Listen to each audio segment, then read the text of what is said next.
I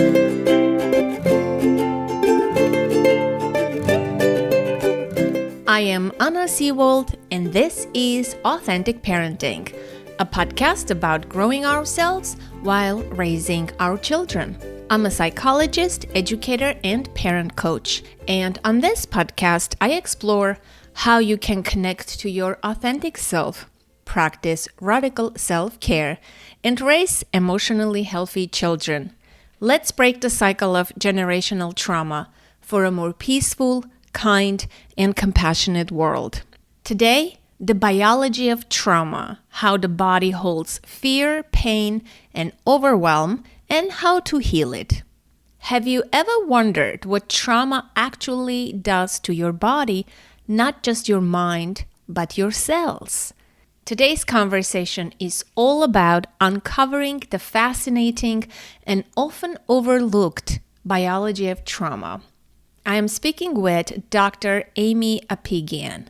She's a double board-certified physician, trauma specialist, and author of a brand new book called The Biology of Trauma: How the Body Holds Fear, Pain, and Overwhelm, and How to Heal It. Beyond her impressive credentials in preventative and addiction medicine, Dr. Apigian has master's degrees in biochemistry and public health, and specialized training in psychosomatic and functional medicine, mental health, nutrition, and trauma therapies, including somatic experiencing and neuroaffective touch.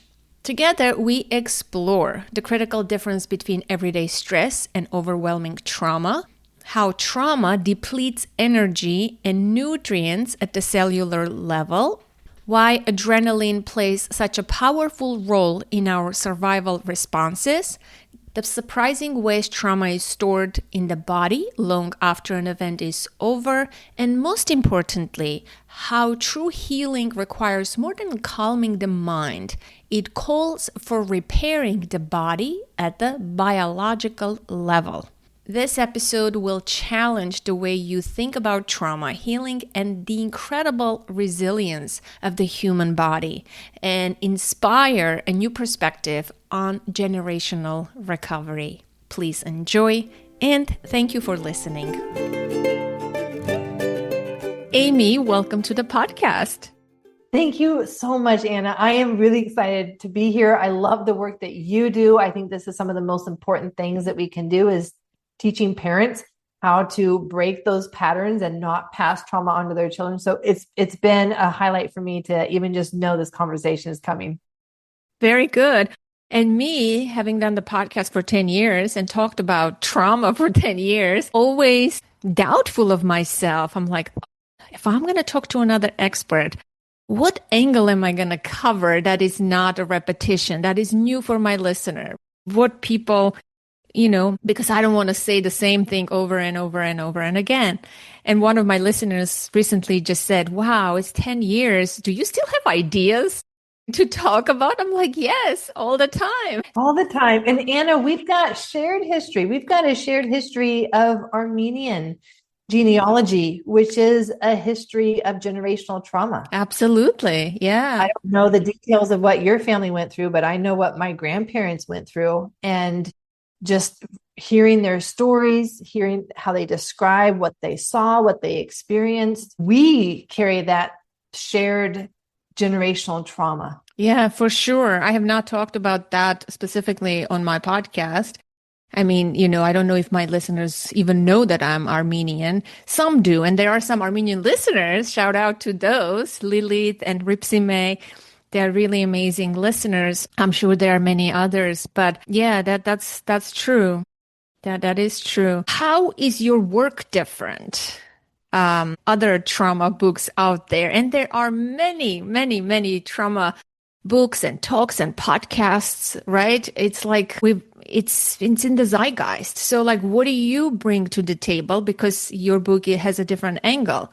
And first of all, you're a medical doctor. Tell us why you got interested in this in the first place. Yes, it has not been the path of life that I would have expected, and not one that I planned, but then I think that most people can relate to life not going as you planned, but it taking you somewhere that ends up being, for me, a very meaningful place. I actually went to medical school in Loma Linda, not far from Glendale, where the Armenian Mecca of California is. And I arrive in medical school, and I am such a science geek that I enroll in a master's program in biochemistry. And I'm finishing up my work where I've been working on DNA damage, DNA repair, and how that's passed on. And I finished that master's. I have a few months before I jump back into the third year of medical school, where I'll be seeing patients and in the hospitals. And I make a decision that would ultimately change my life.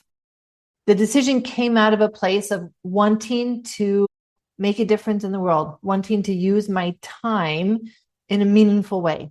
And I decided to use those months to become a foster parent. And when the social worker, Rosa, called and told me that there was a 4-year-old who needed a home, it was an immediate yes for me. Now, I thought I knew what I was doing. I thought that I knew that kids who've been through trauma, they need love. I think everyone would say that that's what these kids need. I also knew that he would need stability. He had been moved several times. He'd been in the foster care system since age 9 months. So I knew that stability was going to be an important piece for him. And so I'm looking at creating this home environment for him where he would be nurtured, he'd be loved, he would know he was wanted, there'd be this stability. And I just knew that with those pieces, Anna, he would rise above his childhood. Love, time would heal, right? Like we've been told that. I've been told that. Time heals all wounds. And as I started to work with him and even take him to some of the best child therapists in the area, I only saw him getting worse with time. I didn't see him getting better. And in fact, the more that I showed him love, care, affection, the more he rejected me, the more he pushed back, the more he hurt me, the more he would talk about wanting to kill me and tried to kill me. I realized that I actually did not understand trauma, that I actually did not know and have the tools to do anything about it and make a real difference in his life. Even the professionals were telling me that the best that I could expect was for him to end up in juvenile hall, to be a drug addict, to have a life of pain and relationship challenges.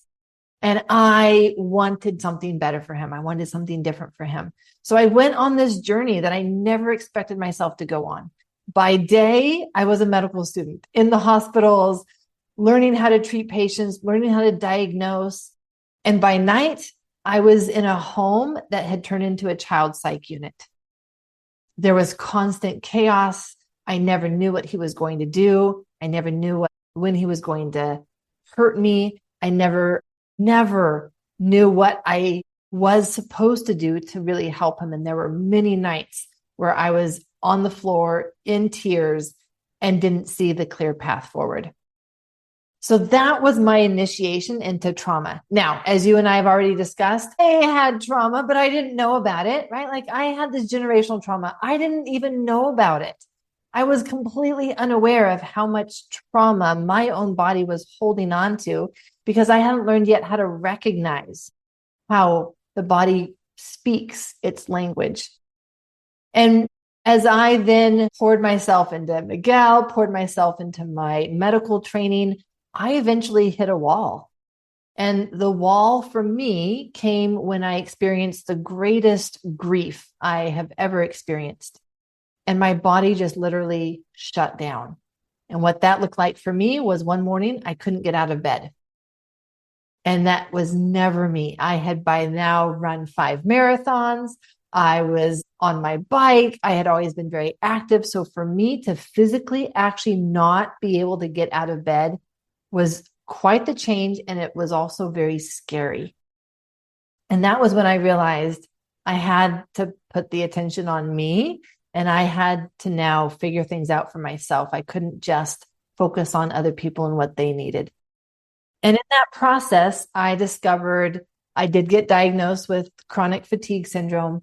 We discovered autoimmunity. I was already on 2 mood medications for depression and anxiety. I was very overweight.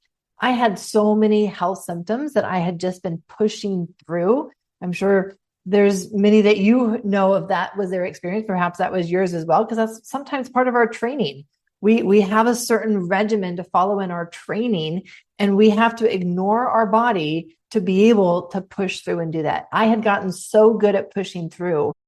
I wasn't listening to my body at all, but I didn't even know that I wasn't listening to my body until it crashed on me. And this is where, for me, the biology of trauma started to come into place, which then ultimately would lead to the book that I wrote. And that is, as I started now going to trauma therapy trainings in order for me to learn what I needed for my own healing journey, I recognized that my body couldn't keep up.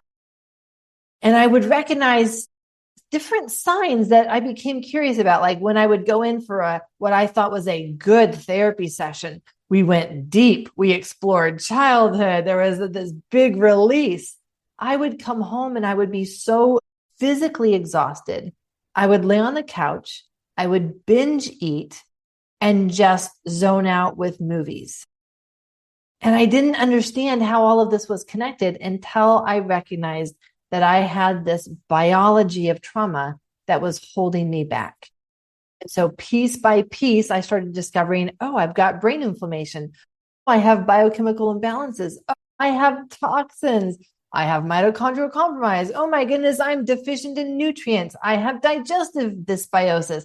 I had all of the things that actually blocked my own body's ability to heal. So it didn't matter how much therapy I was going to do until I knew how to repair at the cellular level as well.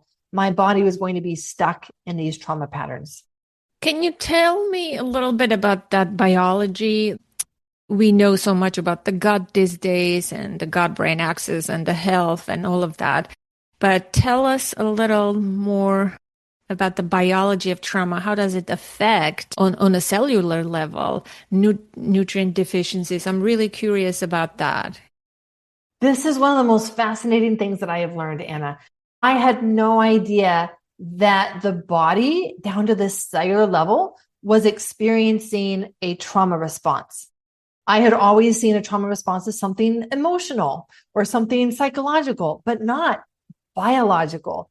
And when I started studying biochemistry, I started learning about these changes to our DNA and how that turns into epigenetics. So I had all of the foundation for the science. And then as I started to study the nervous system, I started to connect the dots. And this led me to understand the nervous system and its responses in a different way than what they had taught me in medical school. In medical school, they taught me about how there's the parasympathetic state, and then there's the sympathetic or fight and flight state. In fact, they even included fight, flight, or freeze as this is how the body responds.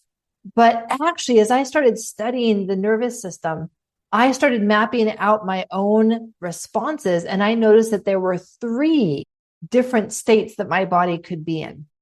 And what's fascinating is as we look at the trauma state, as we look at the body's trauma state, the cells, our mitochondria, our DNA is having a very different response than if we are in stress or if we are in parasympathetic.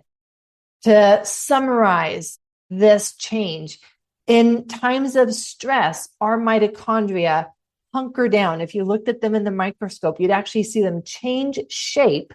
Our mitochondria change shape for us to be able to make more energy for us to overcome a danger. But in that moment of overwhelm, those mitochondria no longer are able to hunker down and make better energy. They fall apart. It's called the cell danger response. Can I ask something? So does it depend the level of stress, right? That there is stress that is good for you, right? You are stretching and growing, but there is overwhelming stress. Is it the case for both, or is it that overwhelming stress already enters into the trauma territory? That's exactly it. There's stress. Stress is neither good nor bad. It's just stress for the body, for the body. And the body has one stress response, whether this is an emotional stress or whether this is a toxin stress. It doesn't matter. Stress is stress for the body. There is one stress response. But just as you said, there reaches a point where it becomes overwhelming. That is no longer stress for the body.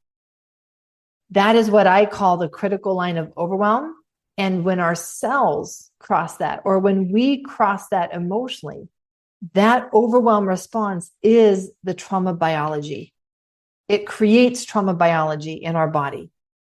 And this is one of the most important things that I learned in navigating my own nervous system, was to be able to tell the difference between when I am in stress and when I have crossed that line and it's no longer just stress. This is overwhelming, and realizing that my body is in a completely different physiological state than when it is stressed. And I have to treat it differently. I have to respond differently. I have to support it very differently if I'm in overwhelm than when I am in stress. Overwhelm is not stress for the body. Understood. Have you ever wondered what it would be like to work with me? I offer one-on-one parent coaching, court-ordered parenting classes, and co-parenting counseling, available to anyone, anywhere. Visit authenticparenting.com to learn more. And as a listener of this podcast, you'll get 10% off all coaching packages. So help me understand then, where does burnout fit in on this spectrum, if you will? Such a great question. And this is where I had found myself in 2014. They were calling it burnout, and yet there's so much deeper going on.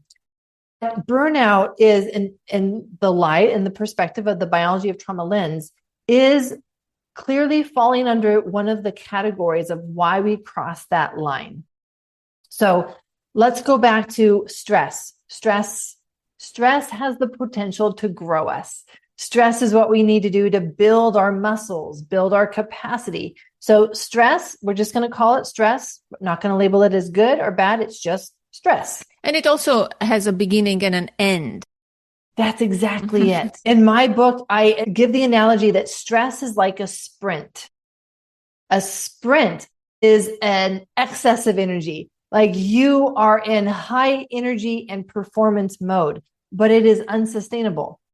It has a beginning and it has an end. The thing that we need to recognize is, what is the end? There's two options for an end. One option is we win the race. We've done our sprint. We now are done. It's complete. We can rest, and stress plus rest is what gives us growth. But what if we don't win the race? What if we can't even finish it because we just are so tired? We can't run anymore. That now is the other option for how the stress ends. And the stress doesn't end with rest. The stress ends with overwhelm. And that's when the body goes into a trauma response, a trauma state. That's a trauma biology. And so that is what burnout is. Burnout is having tried to do stress for too long. I call crossing that line into overwhelm from one of two reasons. One is things happen too much too fast. And the other reason, which is where burnout usually lands, is too little for too long. Too little of support, too little of nutrition, too little of sleep, too little of love, too little touch. If we're talking about parents and children, right? Like there's that dynamic and there needs to be that emotional connection. Well, what if there's just too little of that for too long? There reaches a point where it's no longer a stress to live without it. It becomes, no, it's just been too little for too long. And that is what then burnout is. Burnout is this stress turned into overwhelm because it's just been too long that we've been trying to be the strong ones. So we all know the famous book, The Body Keeps the Score. And remind me again, what's the subtitle of your book? How the body experiences and holds fear, pain, and overwhelm. So I think the main thing is we know that the body holds on to emotions and stress and trauma, and it stores it. This is the language that we use, that we know. But I'm going to ask you simplistic questions, not because I don't know the answer, but I want this process to be mystified for the listener. And I want to hear your answers from your perspective. So when we say, and these questions may sound dumb, but that's okay. Bear with me. So when we say we store the trauma in the body or the emotions or the overwhelm, what does that mean? Where in the body do we store and how do we store it? Right? How can we unstore it? Exactly. These are the important questions, Anna. These are the really important questions. And these were the questions that I was asking and what prompted me to write the book. Because especially coming from a medical background, I was very resistant to anything that didn't have the hard science. So when I was told, like, oh, the body holds on to trauma, I was like, where? In the kidneys? In the liver? Show me where, because I actually went on to general surgery residency. So I'm working on the body. I'm in the body. I am touching the vagus nerve. I am cutting the vagus nerve. Tell me, where is this trauma? Because I'm looking at the tissues. There's no trauma. So it's one of the most important questions I think that we can ask. Mm-hmm. And trauma gets stored and held by the body in two ways. One is going to be through the stored memory of not being able to defend ourselves. Let me give a brief example. This is like somatic experiencing. This is like the somatic experience. I had the unfortunate experience when I was younger that we were traveling around. Someone broke into the room where I was sleeping, and I wake up with a hand covering my mouth saying that he would kill me if I made a sound. Oh, gosh.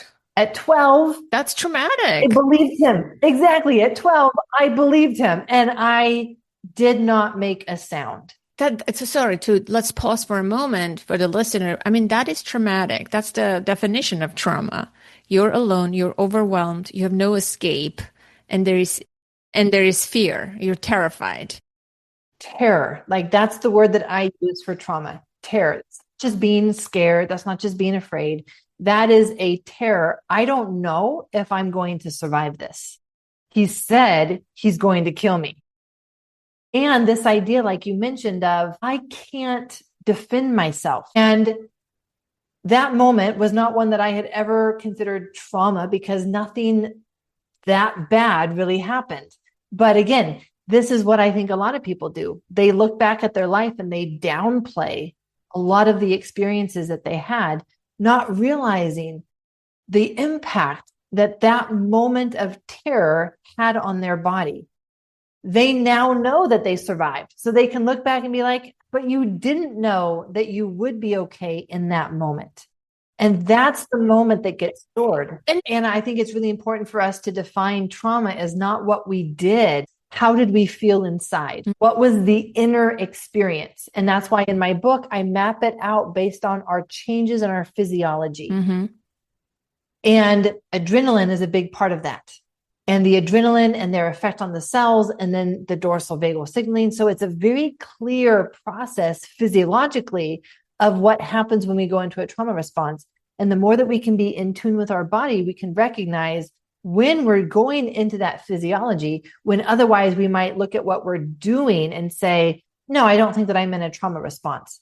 But it's the inner physiology that decides that. Can I ask you another question about, since you mentioned adrenaline, how long does it take for adrenaline to, let's say you are shocked or scared or something happens, not necessarily the trauma or some kind of physical thing in your environment. You stress your body.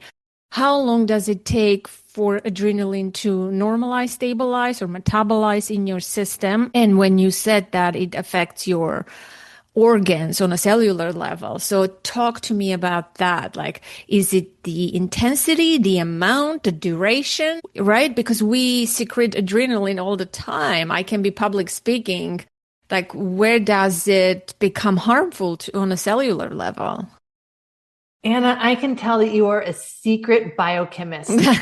Well, thank you. But This is actually one of my favorite topics to go into because not many people ask me about, wait a second, go into the biochemistry of adrenaline. So I love that you're asking this question. The amount of adrenaline is what's important and decides, is this a stress or is this a trauma? And so if we take a single cell as an example, and we put some adrenaline around the cell will look at that adrenaline. The adrenaline will give it the message of, I need you to go, go, go, make more energy. And the cell's like, okay, I got it. And it's going to make all this energy. But what if the cell looks out and sees so much adrenaline that it says, there's no way I can make that much energy that you're asking me to make? That is the moment when a cell will shut down to survive. And so it's not, is there adrenaline? And just like this goes back to our conversation around stress. Stress is not bad. There's good stress, like, hey, I'm going to get up and I'm going to practice my public speaking. It's stressful and there is adrenaline. So adrenaline is what determines whether something will be a stress or a trauma based on the amount of adrenaline and its duration, of course. And so this is why we come back to those two reasons. Is it too much too fast? Is the danger that I just saw and got exposed to creating so much adrenaline that my cells are saying, we can't do that? It overwhelms our ability to respond to the amount of adrenaline. Or the other reason is we've just been running on adrenaline for so long. But that's what I want to know. Doesn't it stabilize at some point? Or if you can live on high adrenaline all the time? Is that possible? It depends on how your cells are operating. If your cells have all the nutrients they need, if they have all of the rest that they need, if they have that parasympathetic time, everyday stress is good for them. And that's why we have cortisol. Cortisol is a way for our cells to have a little bit of activation and stress. But the problem is that when people are living on adrenaline and they never get the rest, they always and only have adrenaline, that's when the body will burn out and it will cross the line, and it will cross the line from stress into overwhelm. And our cells literally shut down when they go into overwhelm. So there's two reasons for the adrenaline. Either it's too much all at once because the threat seems so high, or it's just been too little for too long. And by too little, I mean like too little of rest. Resources. Well, let's talk about what is a stress response. What is a trauma response? The difference between those two is energy. Energy. Trauma is an energy problem. Okay. This is new. Okay, take us for a ride. Yeah, if your cells could make more energy, they would never have gone into a trauma response. It's because they can't give you the amount of energy that you're asking them to do. So hold on a second then. Now, if the trauma is the difference between stress and trauma is the energy, but how about the memories, the emotions? How about those? Like there is traumatic memories, right? Implicit memories. Yes. So here's where this becomes a cycle, Anna. How much energy does it take to keep those memories buried in the background? How much energy does it take for us to function with the background fear and insecurity or depression? How much energy does it take for us to have to push past that to function in our daily life? Those actually stored trauma creates a drain on our energy that keeps us stuck in low energy. And this is why the body then holds on to trauma responses, because it literally gets into a feedback loop where it's taking energy for us to survive, the functional freeze. It's taking energy for us to function with this background anxiety and paralysis. And we don't have the energy that our body needs to heal and to come out of the trauma responses. So the trauma response is an energy problem, and getting stuck in holding onto our trauma is an energy problem. Okay. So tell me about the nutrient deficiencies. Exactly. So when I look at a cell and I look at the list of what it needs to make energy, it needs magnesium, it needs B6, it needs B12, it needs iron, it needs OQ10. I know I'm still deficient in iron for many, many years now. I would take a look at your gut. I had low iron and low vitamin D. They would not come up with any supplementation. And that was when I really discovered how much gut dysbiosis I had, gut inflammation. And it's very hard to get those levels high up into the normal range when you have ongoing gut inflammation. Okay. Well, thank you. I got my advice that I needed. So please continue. It makes sense now, the way you explain about the nutrient deficiencies and the energy and the cell's ability Exactly. yeah. So if I don't have enough magnesium, for example, talking to you may be the most amount of stress that my cells can keep up with, given the amount of energy that they can produce. But what if after we get done talking here and I want to go exercise and go on a jog? Or what if I get a phone call and I've got to rush somewhere to solve a problem because something happened to somewhere and I've got a problem solved? All of that takes energy. But if my cells are already operating at their best with the nutrients that they have, anything else will cause them to shut down. And so this is where our own biology starts to create more trauma responses, because we're living now on that edge of overwhelm constantly, because we're already making the most amount of energy that we can, given the nutrient deficiencies that we have. And any additional stress will push us over the edge. How about this? How can someone recognize if they have a stored trauma, even if they seem high functioning or successful? A lot of people are high functioning, right? They're high functioning with depression. I think it's clear when people don't have energy, that's like very obvious, you're lethargic, you don't have energy, that kind of stuff. But when you have that energy and you're successful and you're high functioning, that's kind of like, tell me how people can recognize if someone is listening.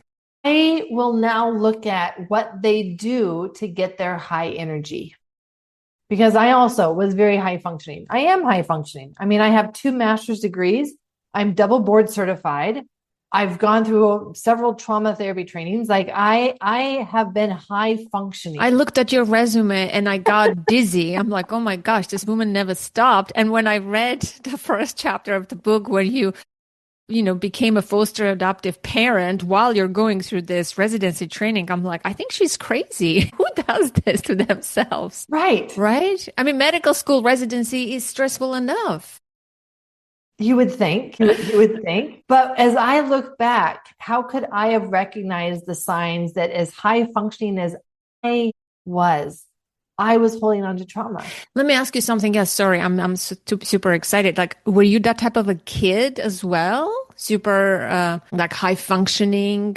I was always one that didn't feel great, but I knew that by accomplishing things, that I was going to be okay. And so it didn't feel like a choice to relax, to rest, to take things easy, to go at my own pace. The family that I was raised in, and I think that this is true of many Armenian families, Anna, there's this idea of hard work is what we do. And you must then work really hard. You must always be working, studying, accomplishing, play is not something that we really do. That's that survival mentality, right? Of people who came from genocide and hardships. I mean, it's understandable, right? Because otherwise, what's the alternative? What's the alternative? Yeah. If you don't do the hard work, you may be extinct. Exactly. That's what I guess. But then that carries on onto the next generation when things are not so dire. And that's when it becomes so harmful. It certainly did for me. How can someone recognize what would be the signs? And are the signs in men and women the same or different? Yeah, great questions. So I look at trauma patterns, and even in a high functioning person, we can identify the patterns of trauma. And this is how the nervous system expresses, hey, I've got trauma and I'm just trying to compensate and work around the trauma that I'm carrying. I liken it to going on a hike, where if you're carrying trauma and you're a high functioning person, you are carrying rocks. You've just managed a way to carry the rocks and still run up the hill. Other people may have stopped when they had to pick up those rocks, not you. The high functioning person is going to figure out, how do I hold the rocks and still not just hike up the hill, run up the mountain? But as I look at the trauma patterns, there's 5 of them. And the trauma patterns are a sense of disconnection. I found that for myself, in order for me to accomplish so much and be so high functioning, I could not listen to my body's needs. If my body felt tired, I found caffeine. If my body felt like it needed a rest, I found chocolate. If my body felt anything, it was like, no, you need to go into the background because I need to get this done. So that sense of disconnection with one's own body is often present in those who are that high functioning. So that is the trauma pattern that I look for. There's also this sense of depletion. Are you high functioning from a sense of, I have so much joy and I have so much meaning and this is just how I express it? Or are you high functioning and feeling like you're running on fumes? Running on fumes is a trauma pattern. It's a way for us to recognize this is a energy problem. You are running into energy depletion. And it's only a matter of time before your body says, okay, that's enough. No more. I actually can't do anymore. And like me, you'll experience some version of a health crash.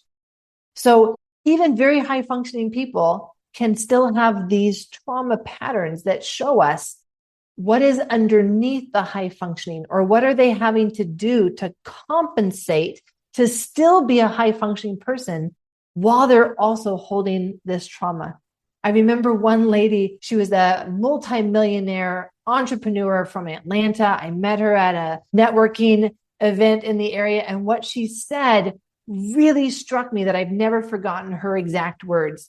When she asked me what I do, and I'm like, oh, I help people unpack their trauma safely.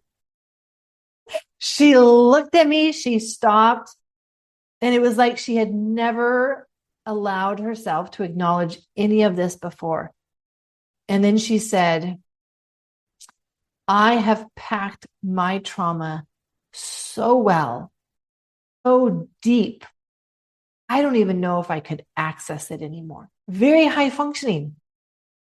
Very high functioning. But that's what she had needed to do to be high functioning. Pack her trauma so deep that she could override it.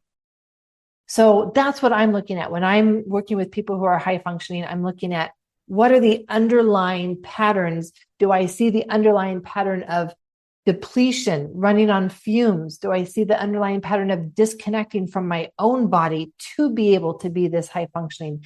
And that allows us to get a good sense of, is this coming from a healthy place of motivation and joy and meaning?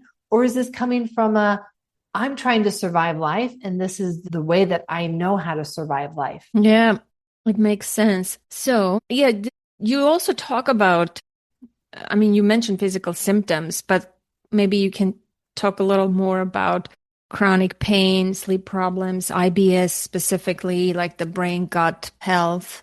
Yes, I know a lot of people struggle with that issue. absolutely. And one of my masters is in public health. And so as I look across at the statistics of the people who have these different conditions, and whether they have a diagnosis or just a health symptom and condition that they haven't been able to really get a good hold of, there's so much of that that is driven by a dysregulated nervous system.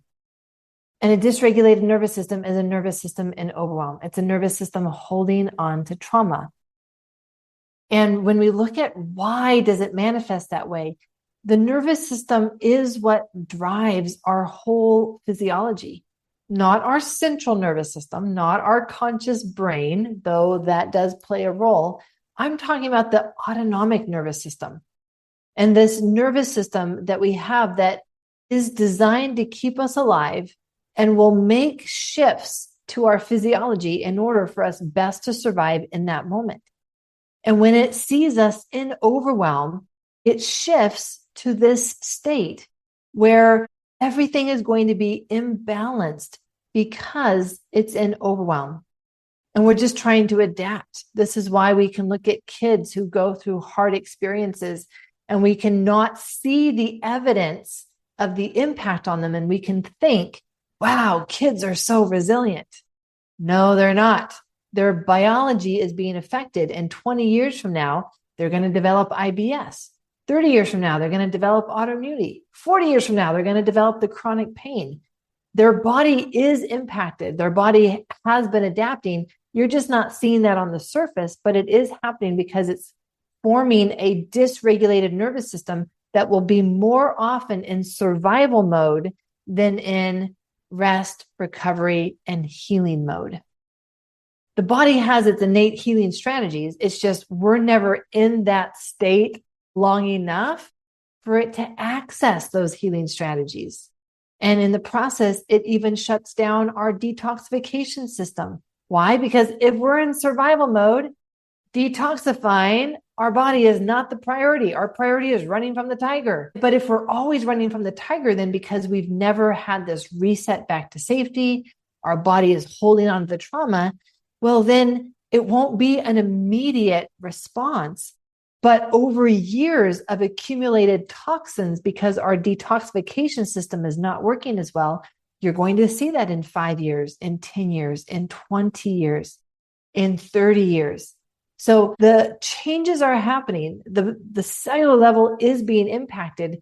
But since we don't see that, then we don't think about it. And it's not until we get sick that we're like, oh, shoot, where did this come from? Why did this happen to me?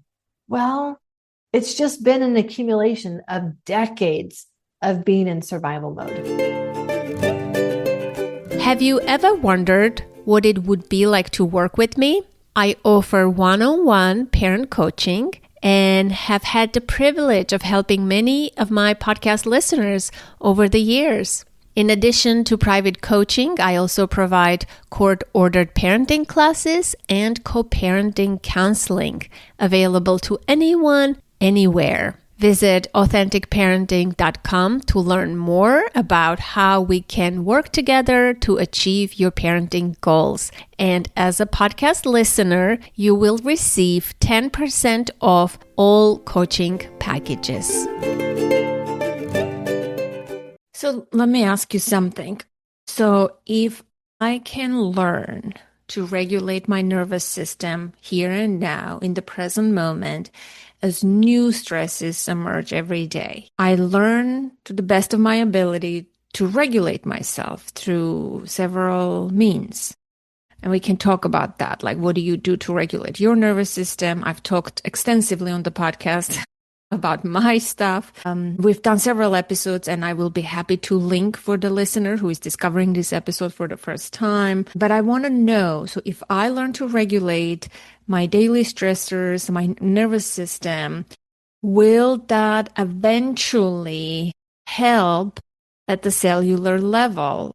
Or do I need to do extra things? Yeah, great question.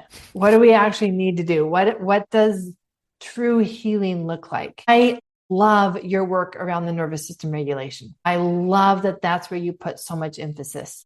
It's where I've decided that my patients need to start there, which may seem weird for a medical physician to say, actually, the best prescription that I can write you is nervous system regulation exercises, not a pill, not a supplement.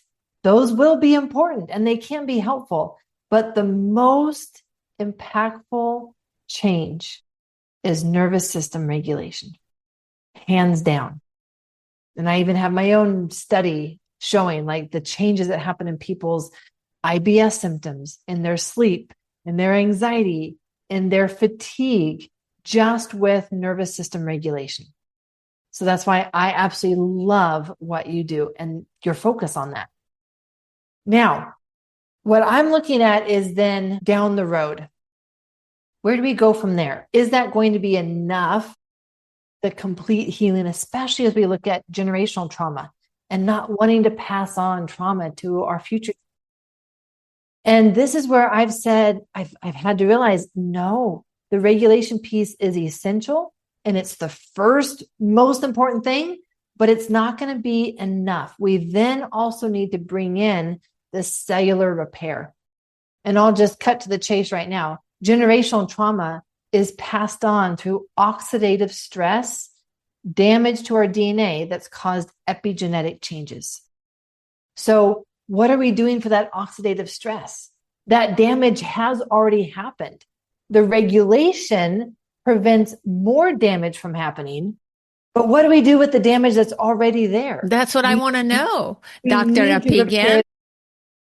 We need to repair that, Anna. So that's where I am bringing in the cellular repair tools. And I'm looking at how do we address the oxidative stress? Well, let's get you on this supplement. Let's get you on red light therapy. Let's get you truly having quality sleep, which means a completely black room and it's cool at night and there's no sounds that are waking you up. Like all of these things are what we can then use as repair tools for the cellular level, for the DNA level, specifically for generational trauma and the oxidative stress. A lot of people will need to apply repair tools for their gut dysbiosis because that will be contributing to dysregulation. One of the most frustrating things for me on my journey, I remember this moment, Anna, I have worked so hard to regulate my nervous system and I can get it there. But as soon as I'm done with my practice, I notice my body back in survival mode. It won't stay regulated. And that's because my own biology. That's because I hadn't dealt with the inflammation yet. I hadn't dealt with my autoimmunity yet. I hadn't dealt with these aspects of my own biology that create dysregulation. So that's why it's going to require that level of repair as well. And when we do the nervous system regulation and address the biology that will create ongoing dysregulation, then the pieces start falling together.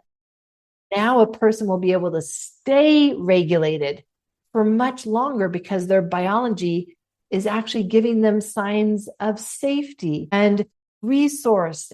And we're filled up. We have everything that we need rather than our biology being a source of signal of danger that our nervous system says, uh-oh, I know that she just did that somatic practice. I know she just did that meditation practice. I know she just did that yoga, but we're back in danger mode. And it's all because of our own biology that is still stuck in a biology of trauma.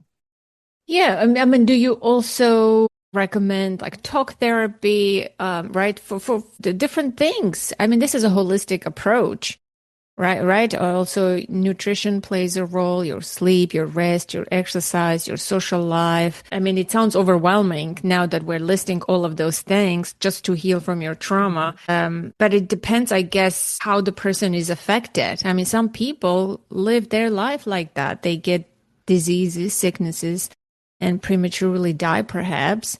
They never unpack their trauma, as you say. It's not like everybody has to do this protocol. You know, I feel like there is this pressure these days. You have to deal with your trauma. You have to and it's not coming from you, right? Like I promote this this type of conversation on the podcast a lot, but I am also leaning towards like you don't have to do everything. You don't have to do personal development so hard that you neglect everything and create a different kind of stress response or overwhelm for yourself. Like I want you to speak about that, and maybe let's conclude with this holistic approach, you know.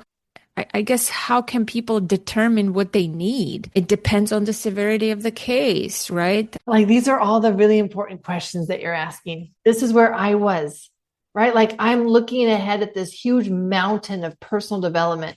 And I'm like, I don't even know where to start. Everything feels messed up. And now you're coming in with the cellular information and exactly. And now I'm only adding to it. And I know we're more confused than before. And like, I want to say, you know what? Go live your lives. Don't do this trauma work.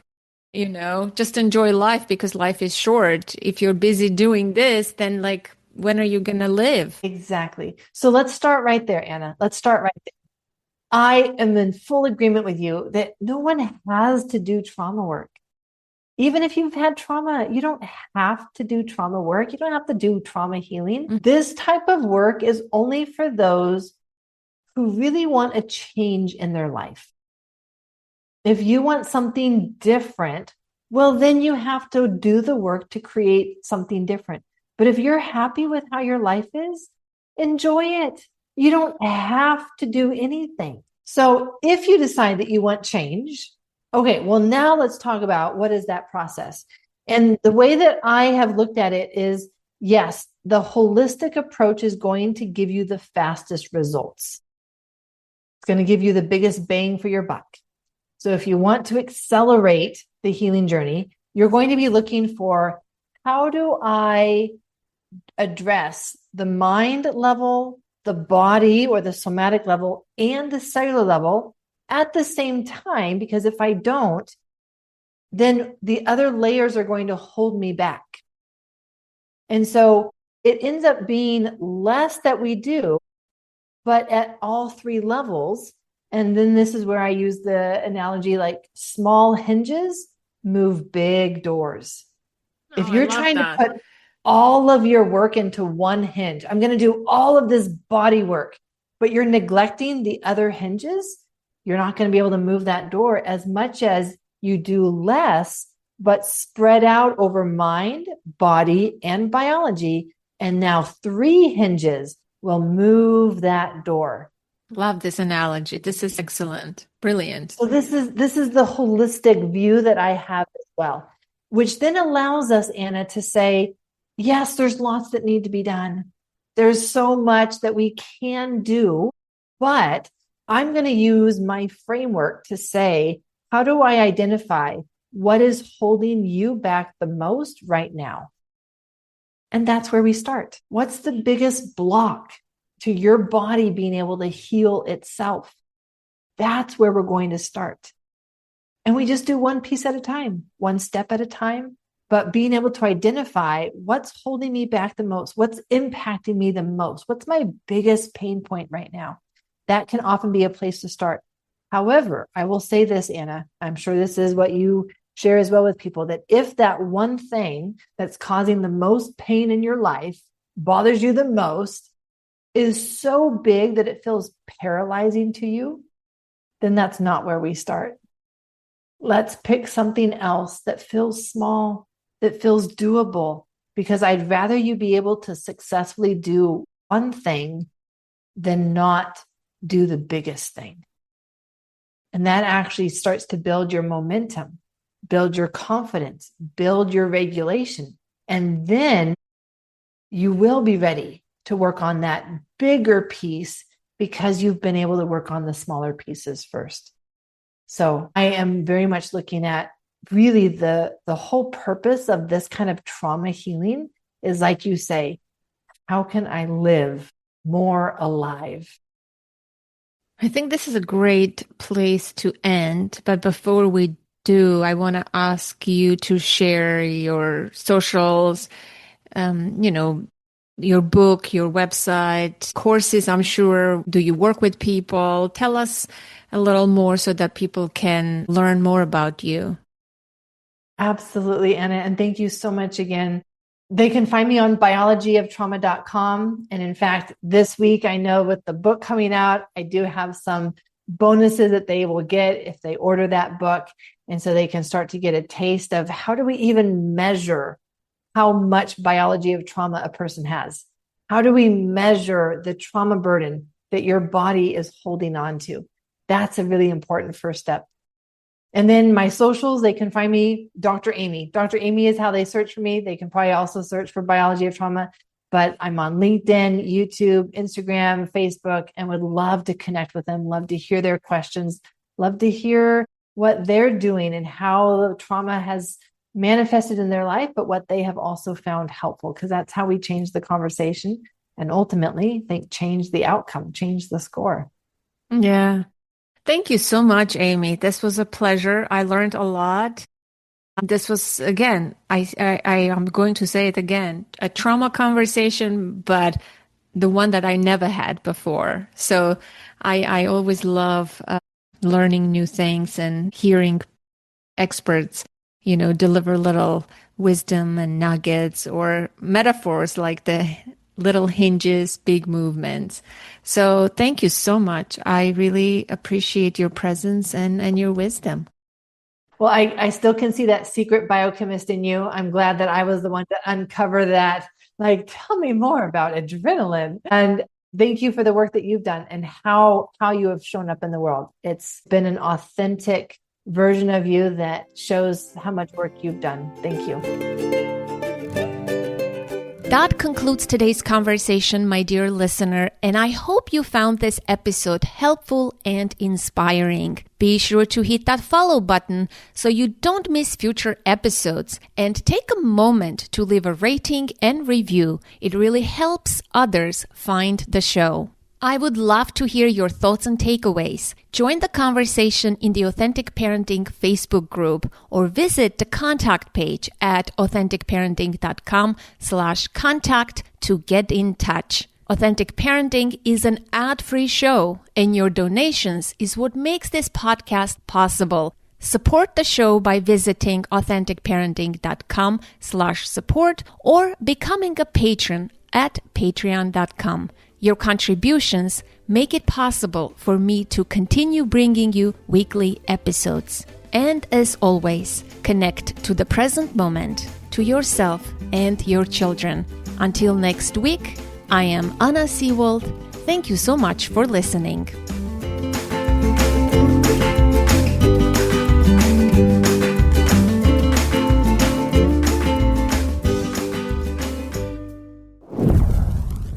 This episode was edited and produced by Aminur. If you need expert support to bring your dream podcast to life, from editing to full production, Aminur can help make it happen. You'll find his link in the show notes.